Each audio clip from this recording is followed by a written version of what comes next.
redefined the ways and means of non-violent political resistance. He redefined the meaning of peace and made politics take account of morality and justice. His name has come to be synonymous with the highest ideals of equality, human dignity, and freedom. According to Gandhi, no violence is the complete avoidance of harming someone else's intellectual speech or actions with one's own thoughts, words, or actions, and refraining from taking someone's life. So Gandhi emphasized that actually true no violence means not practicing any form of violence against anyone. He explained in an edition of Young India Journal that any intention to harm, to take someone's life out of anger or selfishness, or even thinking violent thoughts about someone, this constitutes also violence. In contrast, pure no violence involves a genuine desire to bring mental or physical happiness to everyone without selfish motives. The key to distinguishing between violence and no violence lies in the underlying spirit behind one's actions. And also, according to Gandhi, no violence has existed since the dawn of humanity. No violence is an enduring principle that has been intrinsic to humanity since its inception. It has coexisted with human life from the very beginning, and if it wasn't for no violence, humanity might have simply caused its own extinction. Despite numerous obstacles and challenges, the concept of no violence has evolved and grown over time. And also, it's very important to highlight another point, that no violence and truth for Gandhi are complementary and interdependent. It is more accurate to say truth is God rather than God is truth, because according to God is the absolute truth. The human soul is a spark of this God of truth. It is the moral and spiritual force that governs our body and mind. The voice of God and the voice of truth exist within us. Both no violence and truth are two aspects of the same concept, and they have the same value. What makes them different is the approach that each of these aspects takes. The no violence is not just a means to an end, but an end in itself. And also, no violence is the most powerful tool at our disposal, because for Gandhi, no violence is not for the faint of heart, because it requires courage and fearlessness. No violence is an active force, and it cannot exist without bravery and courage, and it has no place for fear and hesitation. It involves taking necessary actions, even if they come at great cost, even one's life, without even ever resorting to violence.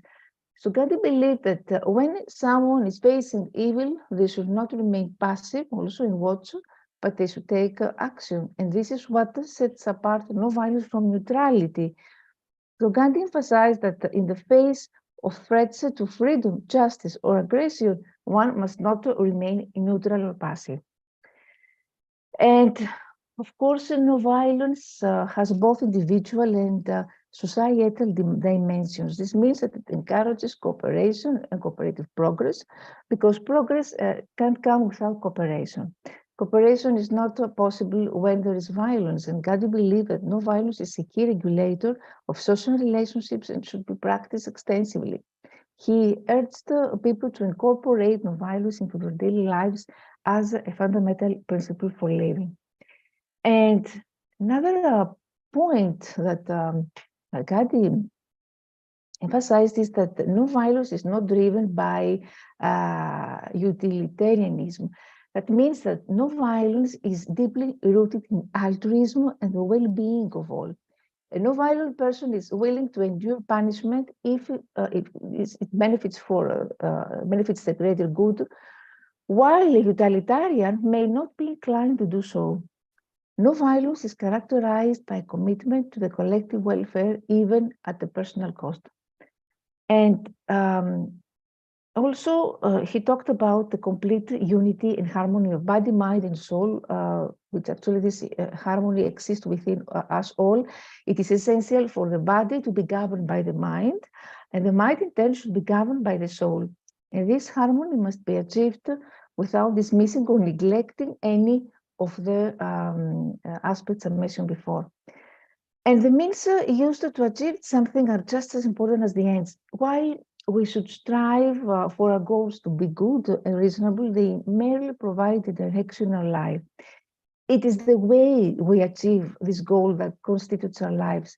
This means this way should always align with the principles of truth and of violence, while any mistakes, errors, and failures should be viewed as opportunities for personal growth. So there is an inseparable link between the means and the ends, similar to what between a seed and the tree. I mean that one can't plant weeds and expect roses to sprout from them. So this connection is organic and demands purity in our methods. Those who resort to violence in their means will ultimately end up perpetuating violence. And this sets Gandhi apart from thinkers such as Machiavelli or Marx or Lenin Trotsky and others.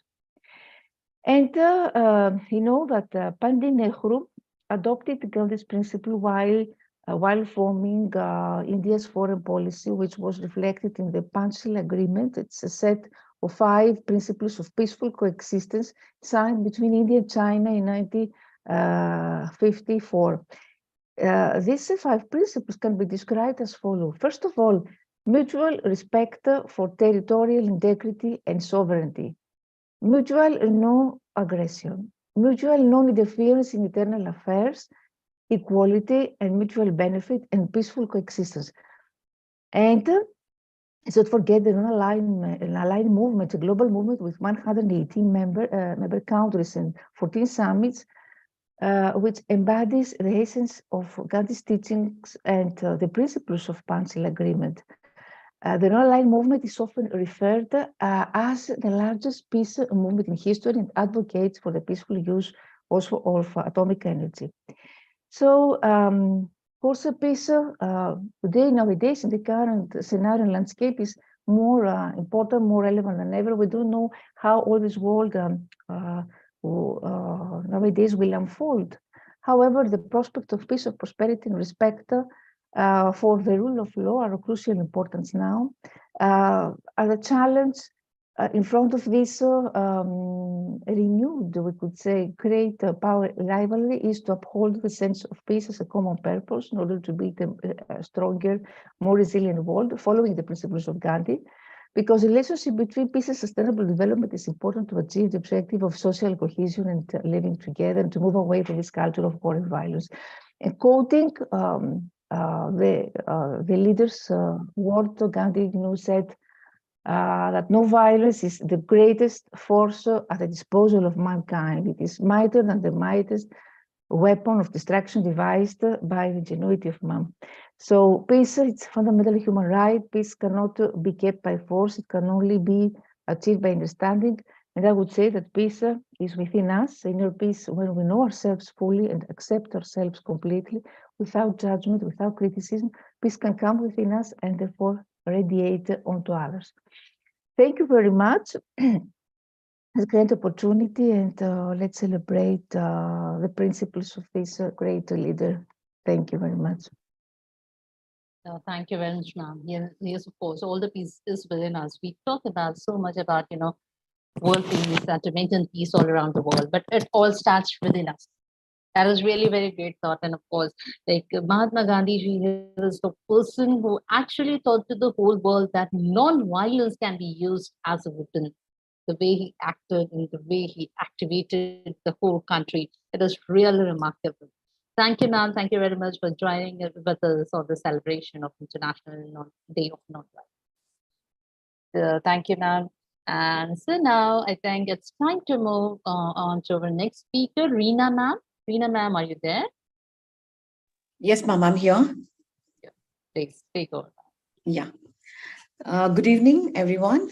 Today I need to discuss about the remarkable life and leadership of Mahatma Gandhi, whose principles of non-violence, truth, social justice continue to inspire and guide us towards a more peaceful world.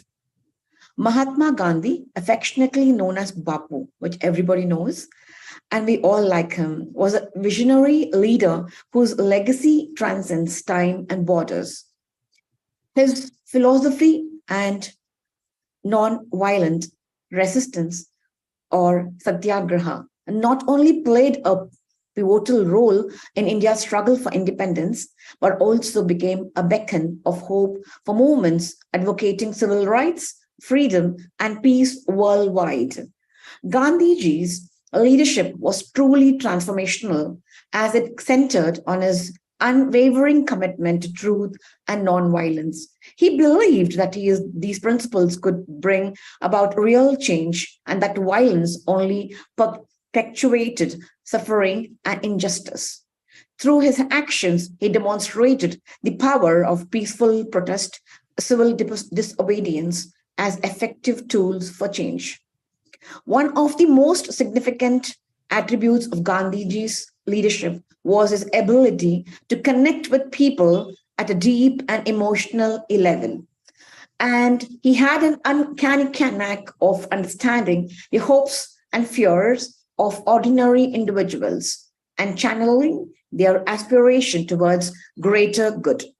His simple lifestyle and willingness to endure personal sacrifices endeared him to millions, making him not just a leader, but a symbol of hope and resilience.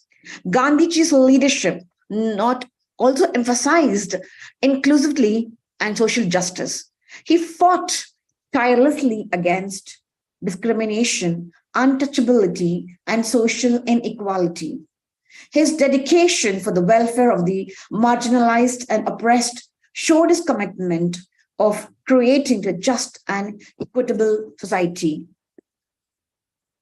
In a world marked by conflict, divisions, and violence, Gandhiji's legacy serves as timeless reminder of the transformative power